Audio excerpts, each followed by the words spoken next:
The night was dark and moonless as I eased my car onto the empty highway. I'd always found driving at night strangely liberating, like I had the world to myself. The hum of the engine was my only companion, punctuated by the occasional radio static. The road stretched ahead, an endless ribbon of asphalt disappearing into the abyss. As I drove deeper into the night, the silence became more oppressive. The absence of other cars, the lack of streetlights. It was as if I'd entered another realm. It was thrilling in a way, but also unnerving. I began to notice odd details along the road, things I hadn't seen before. Signs that seemed to appear out of nowhere, warning of dangers I couldn't quite fathom. My hands tightened on the steering wheel as my imagination started to play tricks on me.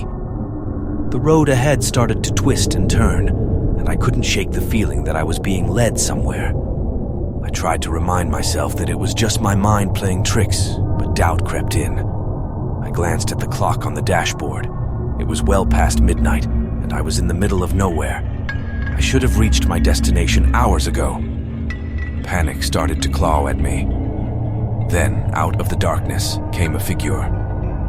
A hitchhiker standing by the side of the road.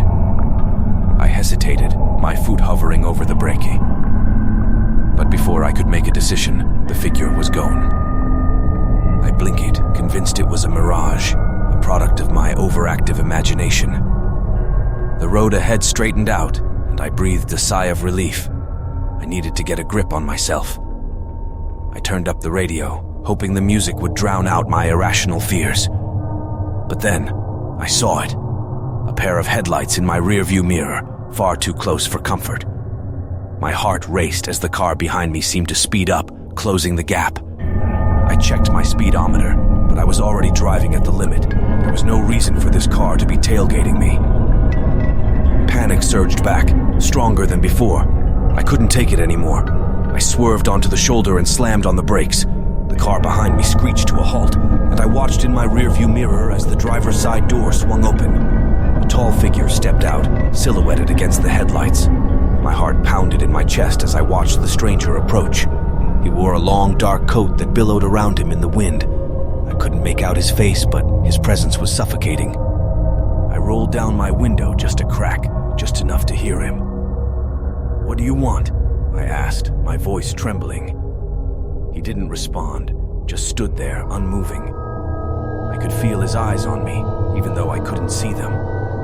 I was trapped, alone on this deserted highway with a stranger who seemed otherworldly. And then, in a voice like crumbling leaves, he spoke. "You shouldn't be here." The words sent a shiver down my spine. "What do you mean?" "You've taken a wrong turn," he said, his voice filled with an eerie calm. "This road, it doesn't lead where you think it does."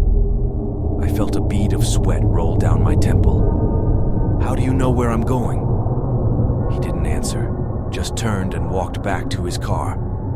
It was then that I noticed it. His car.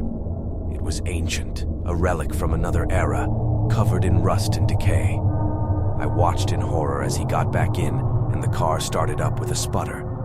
Then, with a screech of tires, he sped off into the night, disappearing as suddenly as he had appeared. I was alone again, but now I was certain of one thing. I needed to get off this road. I needed to turn around and find my way back to civilization.